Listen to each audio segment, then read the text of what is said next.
Motorcycles have always enjoyed a reputation of being freedom machines, and with good reason.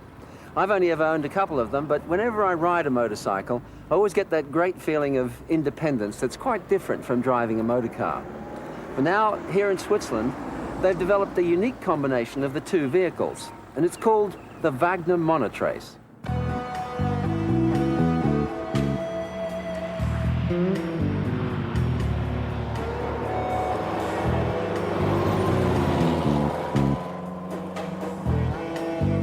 At first sight, it looks like a fully enclosed motorcycle. But the Monotrace is much more than that.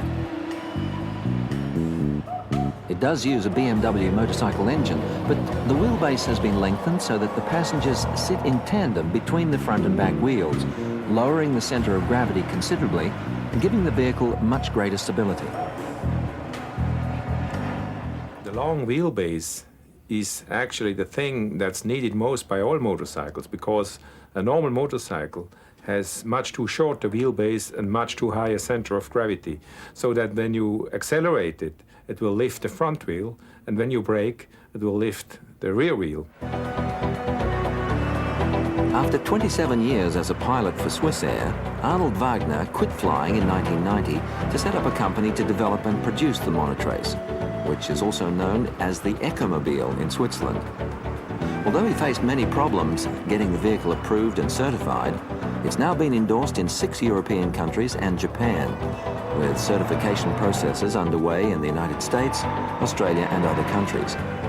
Its superb aerodynamic shape cuts wind resistance right back, and it can reach a top speed of 270 kilometers an hour.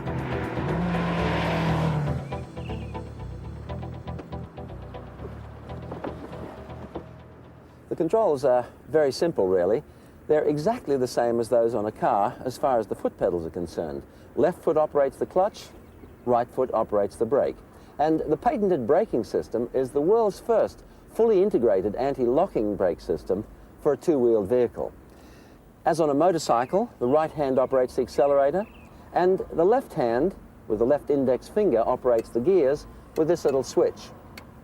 4 forward, and 1 reverse.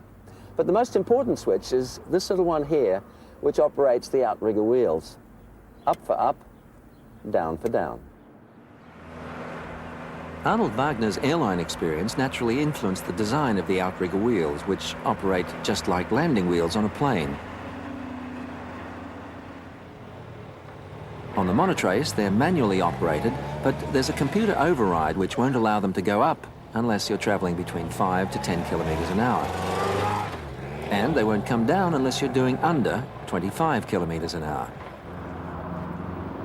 In high-speed cornering, they can touch the ground, giving the vehicle much greater stability and higher speed on turns than that of a racing motorcycle. In fact, in a startling demonstration of its capabilities, an accomplished driver can lay the vehicle on its side in a tight turning circle, bring it to a stop, start moving again, and then bring the vehicle upright once more. The company has produced more than 60 of the vehicles and is presently selling 2 a month at around $50,000 each.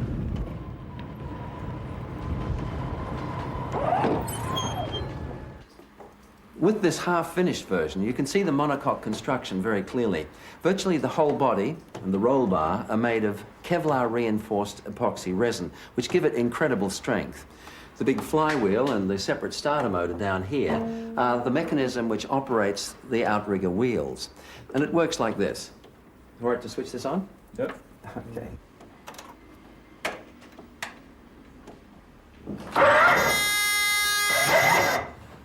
It's pretty sudden, but I'll just switch that off. The little box here containing the circuit boards is the computer which senses whether or not the vehicle's traveling fast enough to let the wheels come up or go down. The engine, which is a standard BMW K100 motorcycle engine, 1,000 cc's, 90 horsepower, sits inside here behind the passenger seat. And in here, the gearbox, which has been significantly changed. The gearbox starts off as a standard 5-speed BMW transmission. They replace the first gear, which would sit in here, with a reverse gear.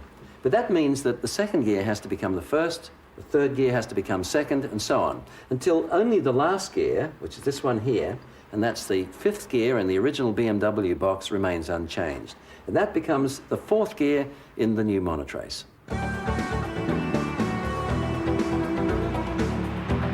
There's now a monotrace owners club in Switzerland, and European owners have begun holding annual rallies. Even World Cup championships for cabin motorcycles, all of them monotraces incidentally, have been held in the Czech Republic and France.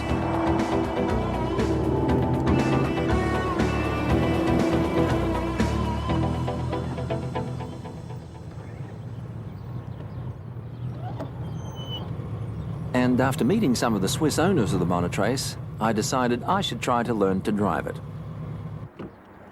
And Walter Miketree, who's a professional car driving instructor, but who also specializes in teaching some of the little tricks to mastering the monotrace, volunteered to take me on. I hope so. Be the teacher for you.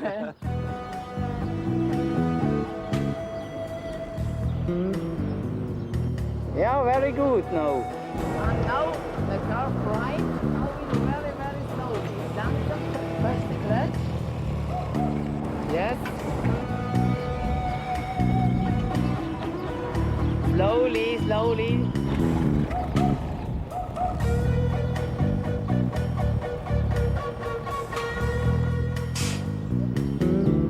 The key to it is getting used to handling the Outrigger wheels, which I was just getting on top of when it all had to finish.